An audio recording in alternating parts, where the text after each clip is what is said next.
War is not a single thing. It is not one philosophy, one method, one approach. War is shaped by the societies that wage it, by the resources they command, by the terrain they fight on, by the enemies they face, by the goals they pursue. And in the 5th century, before the Common Era, two radically different philosophies of war collided in a narrow mountain pass on the coast of Greece. And that collision revealed something fundamental about the nature of warfare itself, about the limits of systems and the power of discipline, about what happens when overwhelming force meets absolute cohesion. This is not a story of good versus evil, of freedom versus tyranny, of civilization versus barbarism. This is a story of two ways of making war, two ways of organizing violence, two ways of projecting power, and what happened when they met at a place called Thermopylae. The Persian Empire in the 5th century BCE was the largest political entity the world had ever seen. It stretched from the Indus River in the east to the shores of the Aegean Sea in the west, from the steppes of Central Asia in the north to the deserts of Egypt and Arabia in the south.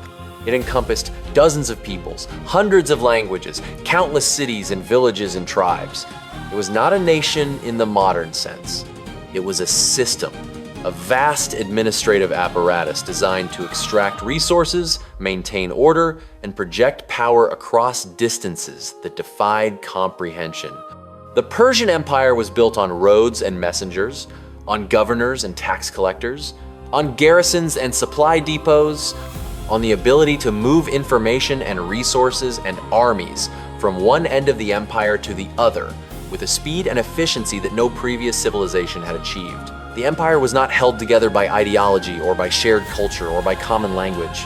It was held together by administration, by the machinery of imperial governance, by the understanding that resistance was futile and that cooperation was rewarded. The Persian Empire was a machine, and war was one of its functions. Persian warfare was not built around individual heroism. It was not about warriors proving their courage in single combat or about small bands of elite fighters achieving glory through daring exploits. Persian warfare was about logistics, about scale, about the ability to assemble and sustain enormous armies, to move them across vast distances, to supply them with food and water and weapons, to coordinate the actions of tens of thousands or hundreds of thousands of men who spoke different languages and fought in different styles and came from different cultures. Persian warfare was about inevitability, about the psychological impact of seeing an army so large that it seemed to have no end, about the understanding that resistance was not just difficult but impossible, that the empire had more men and more resources and more time than any enemy could hope to match. Persian warfare was about making war so overwhelming, so total, so inescapable that most enemies would surrender without fighting, that the mere appearance of a Persian army would be enough to break the will of those who opposed it. The assembly of a Persian army was a process that began months or even years before the first soldier set foot on enemy territory. The great king would issue orders to the satraps, the provincial governors who ruled the various regions of the empire. Each satrap was responsible for providing a certain number of troops, a certain amount of supplies, a certain contribution to the war effort. The troops came from all over the empire. There were Persians and Medes, the core peoples of the empire who formed the elite units, the immortals, 10,000 strong, always maintained at full strength, equipped with the best weapons and armor, trained to the highest standards. There were Scythians from the steppes, mounted archers who could ride and shoot with deadly accuracy. There were Indians from the east, bringing elephants and exotic weapons. There were Egyptians and Phoenicians, providing ships and sailors for the navy. There were Greeks from the cities of Asia Minor, who had been conquered by Persia and who now fought for the empire, bringing their hoplite tactics and their heavy infantry. There were Thracians and Phrygians and Lydians and Cilicians and Arabians and Ethiopians, each group bringing its own weapons, its own armor, its own way of fighting.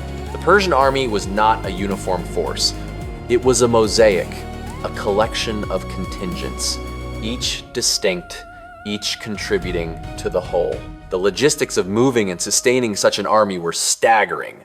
The Persian Empire had built a network of roads, the most famous of which was the Royal Road, stretching from Sardis in the west to Susa in the east, a distance of over 1,500 miles.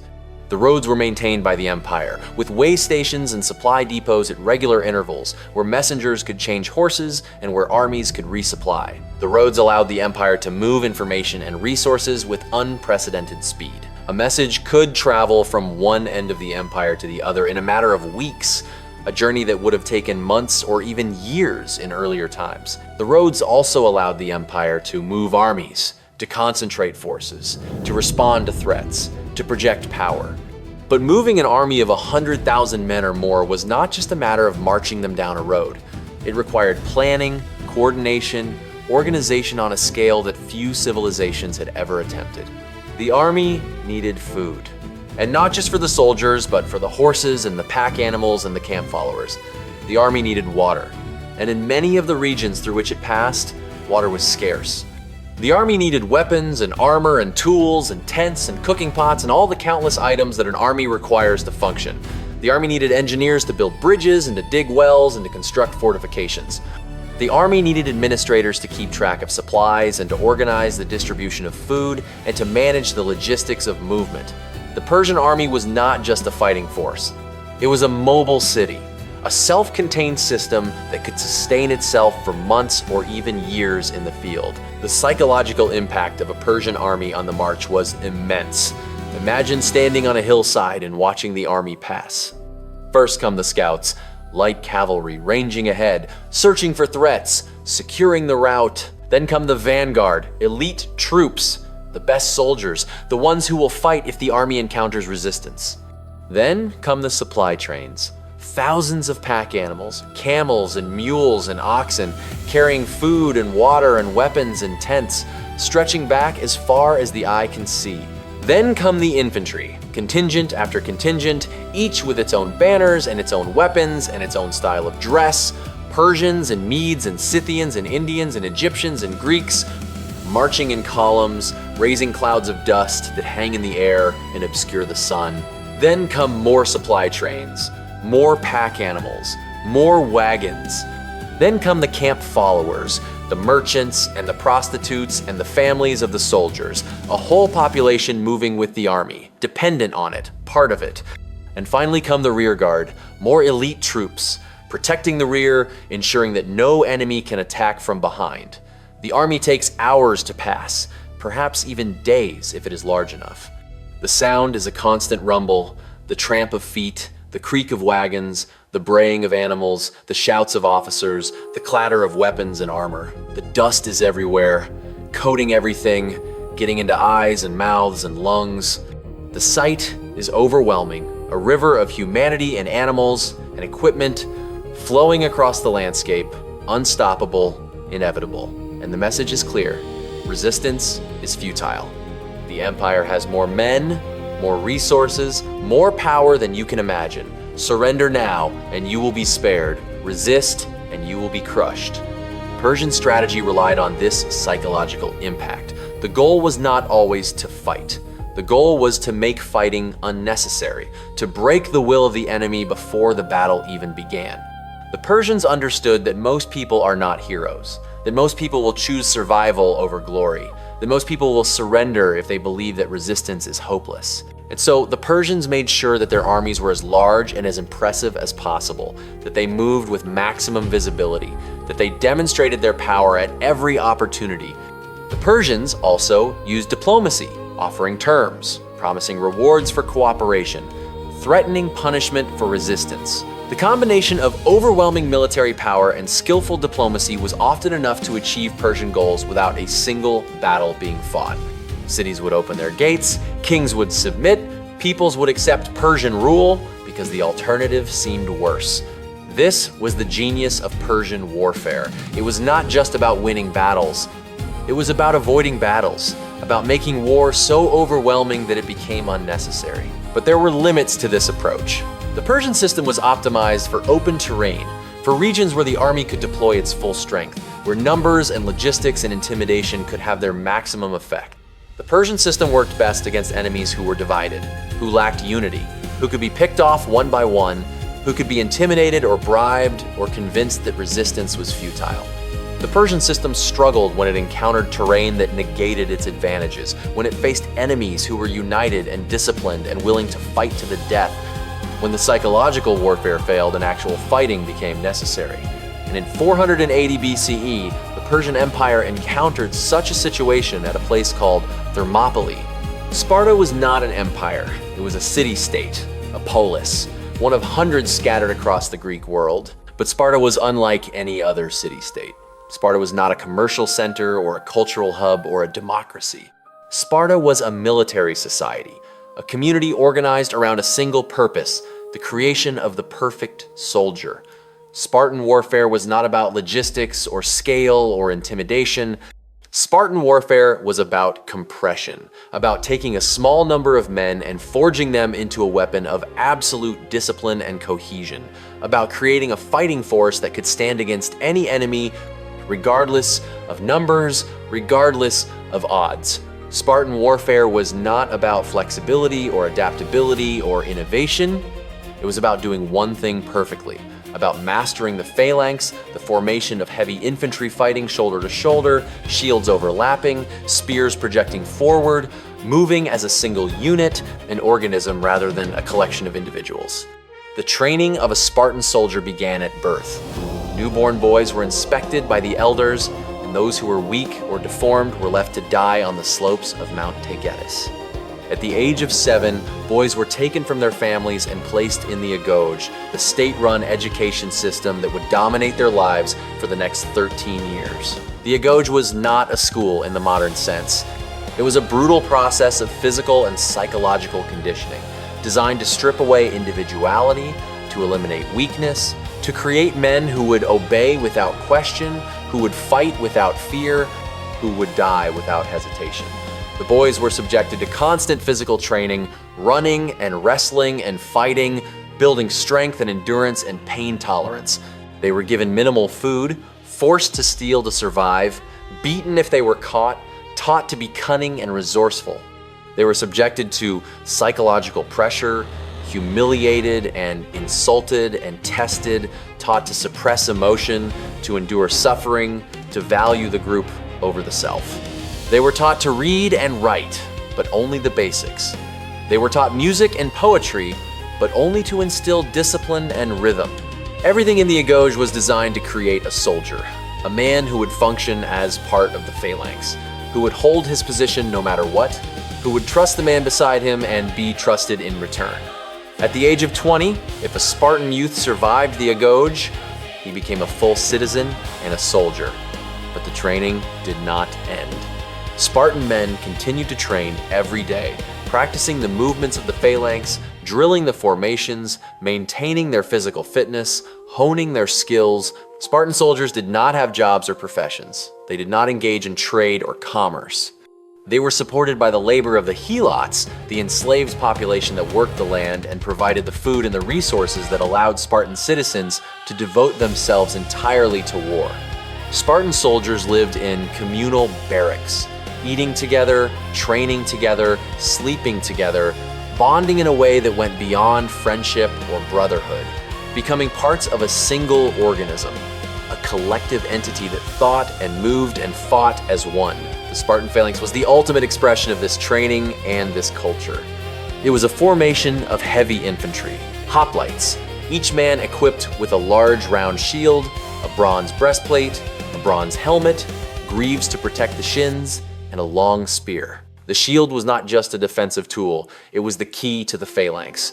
Each man held his shield on his left arm, protecting not just himself, but the man to his left. The right side of each man was protected by the shield of the man to his right. The phalanx worked because each man trusted the man beside him, because each man knew that if he held his position, the formation would hold, and if the formation held, they would win. The phalanx was not about individual combat. It was about collective action, about moving together, about maintaining the line, about pushing forward as one mass, using the weight and the momentum of the formation to break the enemy. The Spartans did not pursue fleeing enemies, they did not break formation to chase glory or plunder. They held the line, they advanced when ordered, they retreated when ordered, they obeyed without question. The Spartan phalanx was not flexible. It was not adaptable, it was not innovative, but it was absolutely disciplined, absolutely cohesive, absolutely effective. In 480 BCE, the Persian Empire, under King Xerxes, launched a massive invasion of Greece. The goal was to punish Athens for supporting a rebellion in the Persian-controlled cities of Asia Minor, and to extend Persian control over the Greek mainland. The Persian army was enormous, perhaps 200,000 men, perhaps more, drawn from all over the empire, supported by a fleet of hundreds of ships, supplied by a logistics system that had taken years to organize.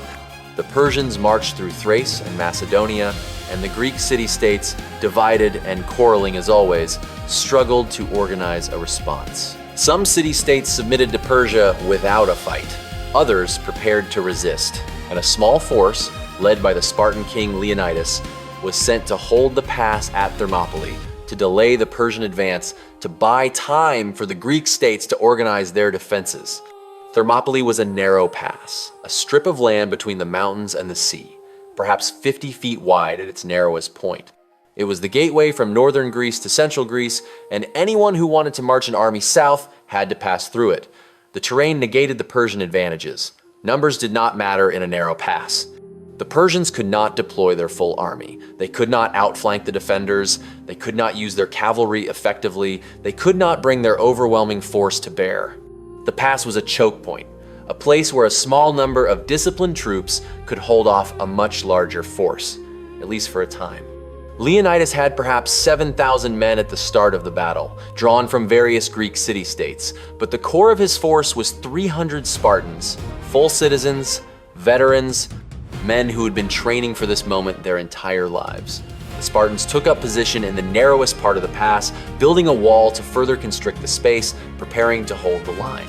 The Persian army arrived, and Xerxes, confident in his overwhelming numbers, sent emissaries to demand surrender. The Greeks refused.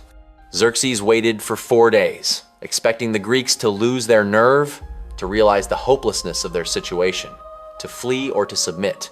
The Greeks did not move. And so Xerxes ordered the attack. The first Persian troops to assault the pass were the Medes and the Scythians, subject peoples, expendable troops, sent forward to test the Greek defenses, to probe for weaknesses, to soften up the enemy. They advanced in waves, thousands of men, armed with short spears and wicker shields, brave and skilled, but not trained to fight in the disciplined formations that the Greeks used. They crashed into the Spartan line, and the line did not move. The Spartans stood shoulder to shoulder, shields locked, spears projecting forward, a wall of bronze and iron and flesh. The Persians pushed and stabbed and tried to break through, but the Spartans held. The Persians fell, cut down by the long spears, crushed by the weight of the phalanx, trampled underfoot. Wave after wave came forward, and wave after wave broke against the Spartan line. The Persians could not use their numbers, the pass was too narrow. Only a few dozen men could fight at the front at any one time, and the Spartans rotated their troops, keeping fresh men at the front, maintaining the cohesion of the formation, never giving the Persians an opening. The Medes and the Scythians were slaughtered, hundreds of them, perhaps thousands, and the Spartan line did not break. Xerxes, watching from a distance, was reportedly shocked. He had expected the Greeks to flee or to collapse at the first assault. He had not expected them to stand and fight, to hold their ground, to inflict such casualties. He sent forward the immortals, his elite troops, the best soldiers in the Persian army, 10,000 strong, equipped with the finest weapons and armor, trained to the highest standards. The immortals advanced, confident, disciplined, expecting to sweep the Greeks aside. They crashed into the Spartan line, and the line did not move. The immortals fought with skill and courage, but they could not break the phalanx. The Spartans stood firm, shields locked, spears thrusting, killing and killing and killing. The immortals fell back, regrouped, attacked again, and again the Spartan line held. The immortals, the pride of the Persian army, the troops who had never been defeated, were stopped cold by a force a fraction of their size. The psychological impact on the Persians was profound. The system was not working, the overwhelming numbers were not overwhelming, The inevitability was not inevitable. The Greeks were not surrendering. They were not fleeing. They were standing and fighting. And they were winning. For 2 days, the Persians attacked. And for 2 days, the Greeks held. The pass was choked with bodies, the ground slick with blood, the air thick with the smell of death. The Persians could not advance. The Greeks could not be dislodged. The battle had reached a stalemate, and the stalemate was a defeat for Persia. The Persian strategy relied on momentum, on the psychological impact of unstoppable advance, on the understanding that resistance would collapse. But the resistance was not collapsing. The Greeks were holding, and every hour that they held was an hour that the Greek city-states could use to prepare their defenses, to organize their armies, to plan their response. The Persian invasion was being delayed, and delay was dangerous. On the 3rd day, a Greek traitor, a local man named Ephialtes, came to Xerxes and told him of a mountain path that led around the pass, a path that would allow the Persians to outflank the Greek position, to attack from the rear, to surround and destroy the defenders. Xerxes sent the immortals along the path during the night, and by dawn, they had reached the rear of the Greek position. Leonidas, learning of the betrayal, realized that the position was no longer defensible. He dismissed most of the Greek troops, sending them south to safety, to fight another day. But Leonidas and his 300 Spartans remained, along with a few hundred Thespians and Thebans who chose to stay. They would hold the pass as long as possible, buying time, fulfilling their duty, dying as Spartans were trained to die. The final battle was brutal and short. The Persians attacked from the front and the rear, surrounding the Greeks, overwhelming them with numbers. The Greeks fought with spears until the spears broke, then with swords until the swords broke, then with hands and teeth and anything they could use as a weapon. Leonidas was killed, and the Spartans fought over his body, trying to protect it, trying to deny the Persians the trophy. The Persians brought forward archers, and the Greeks were cut down by a rain of arrows, unable to defend themselves, unable to retreat, dying where they stood. By the end of the day, all 300 Spartans were dead, along with the Thespians and the Thebans who had stayed with them. The Persians had won the battle.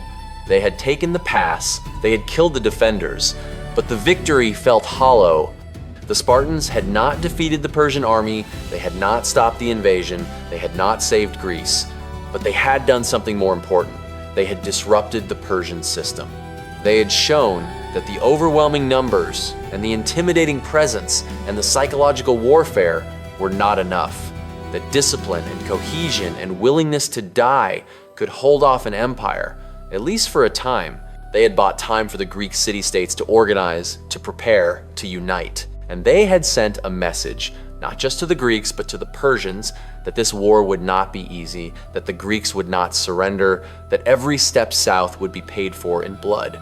The Persian army continued south, burning Athens, occupying central Greece. But the delay at Thermopylae had given the Greeks time to prepare their navy, and at the Battle of Salamis, the Greek fleet destroyed the Persian fleet, cutting off the supply lines, making it impossible for the Persian army to remain in Greece.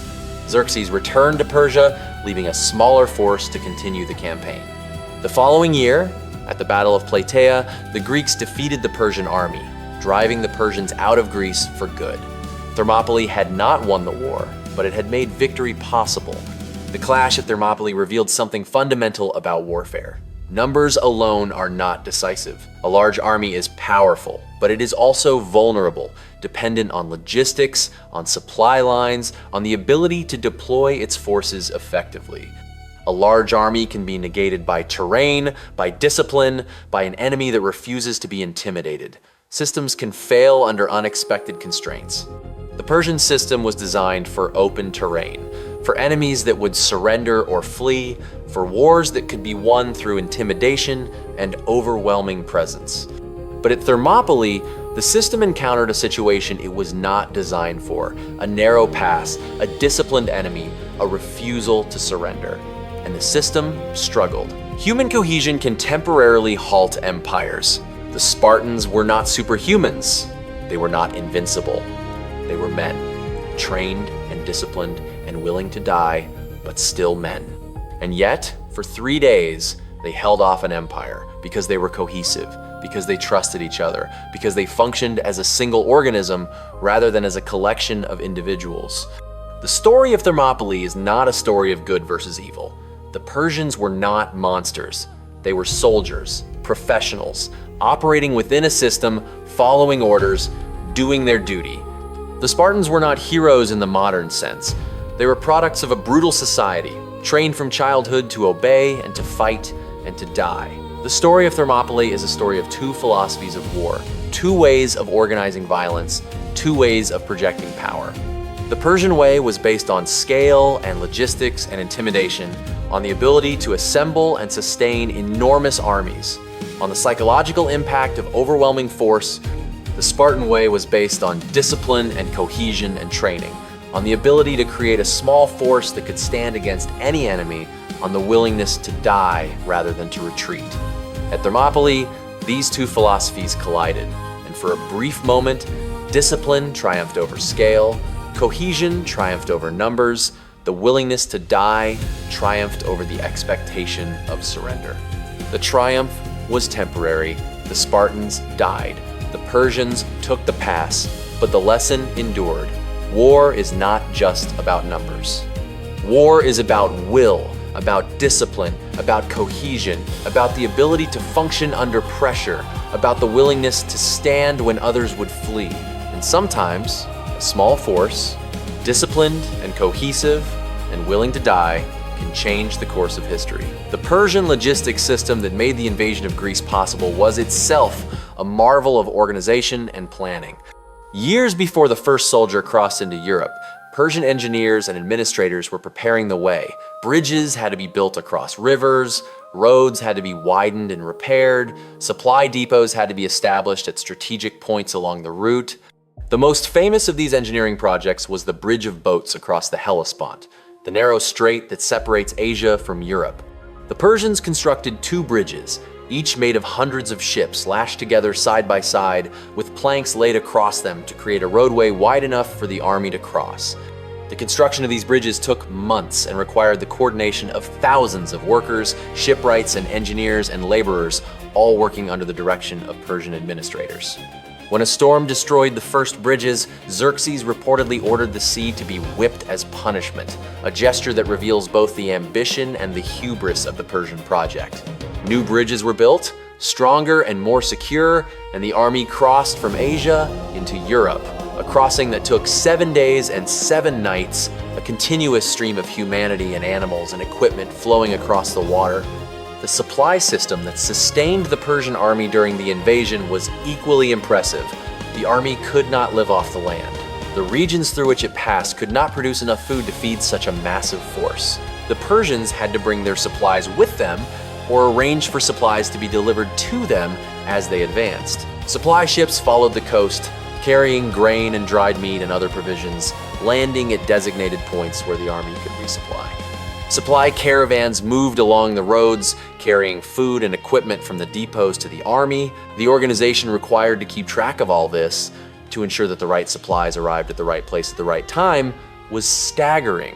The Persians had developed a sophisticated system of record keeping and communication, using written orders and reports, using messengers who could travel quickly along the royal road, using administrators who were trained in the art of logistics.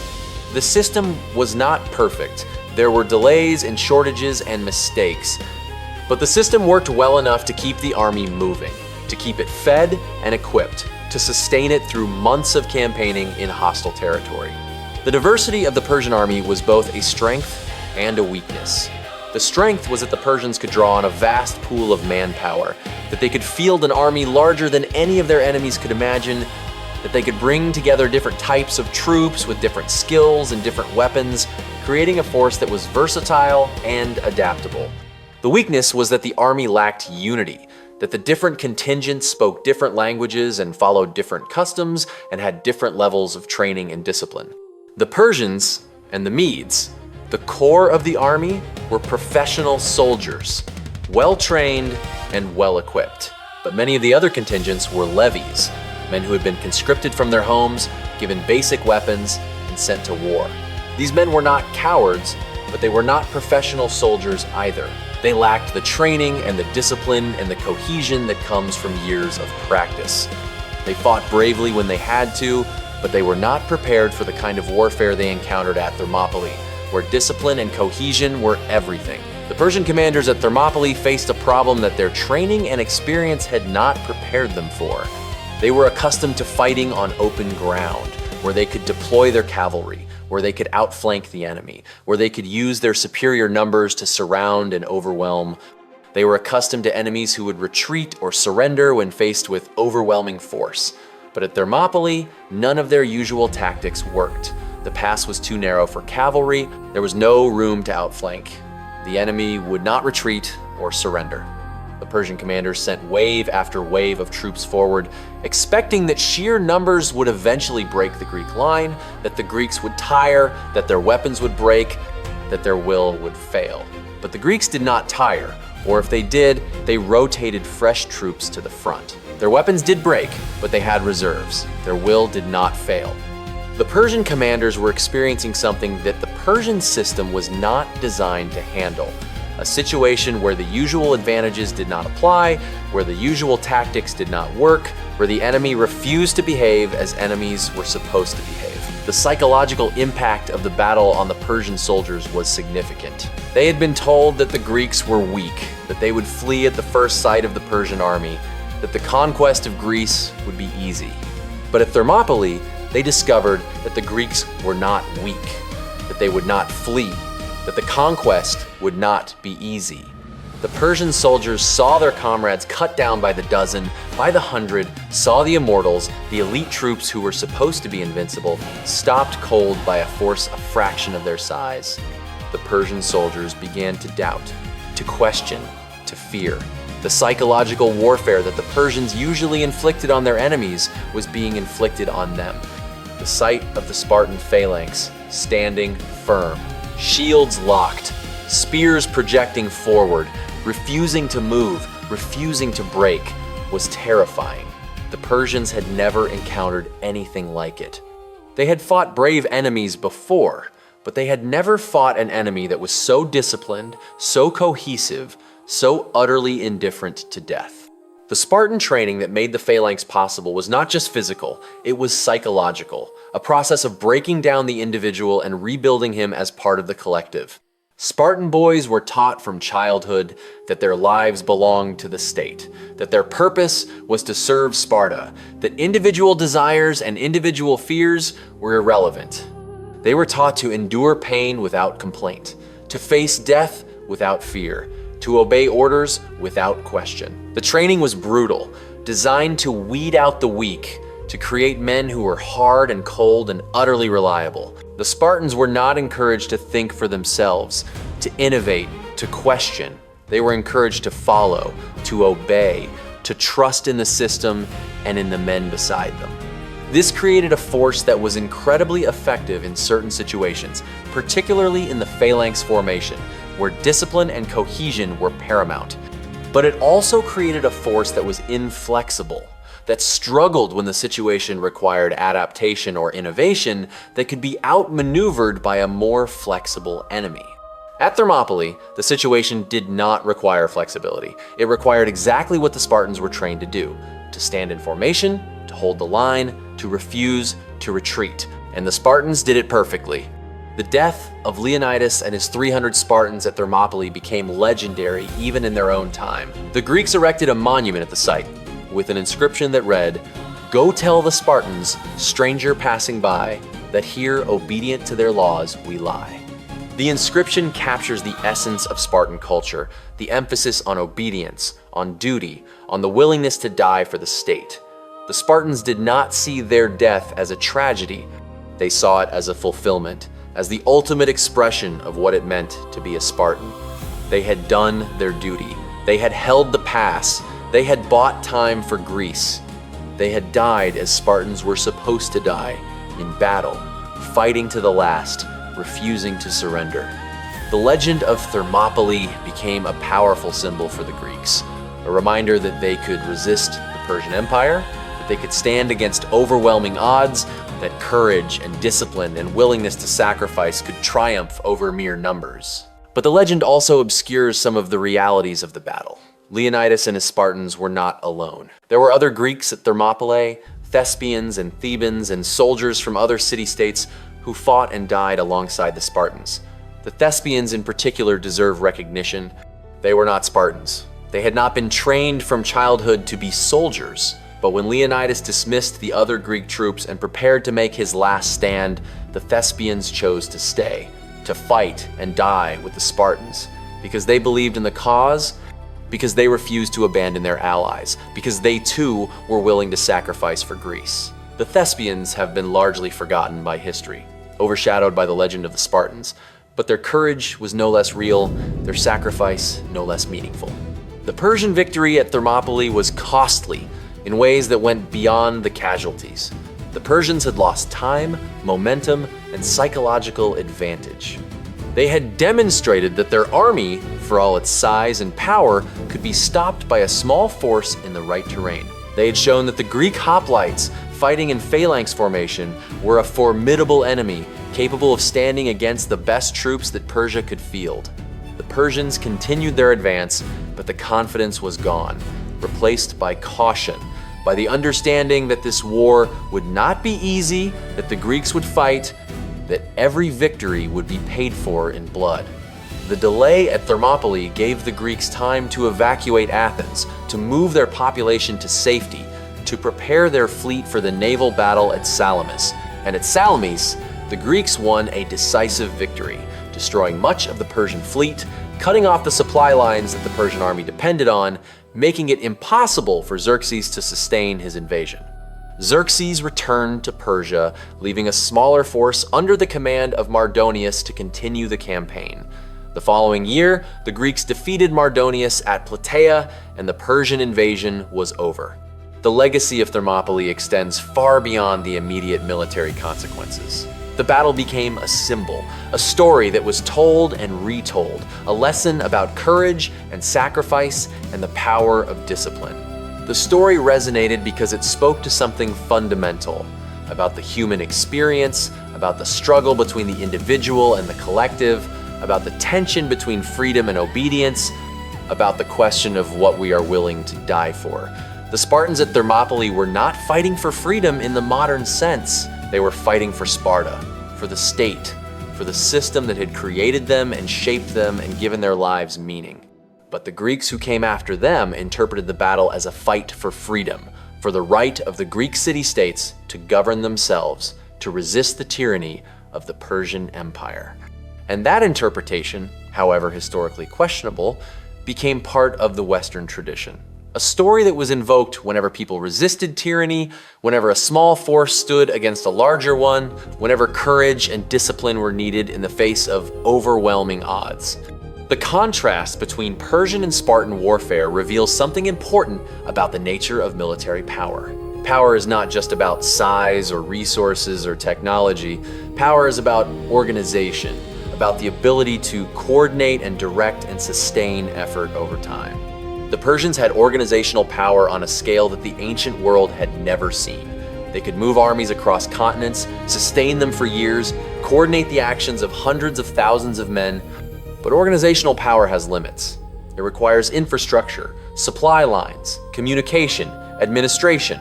It is vulnerable to disruption, to unexpected challenges, to situations that the system was not designed to handle.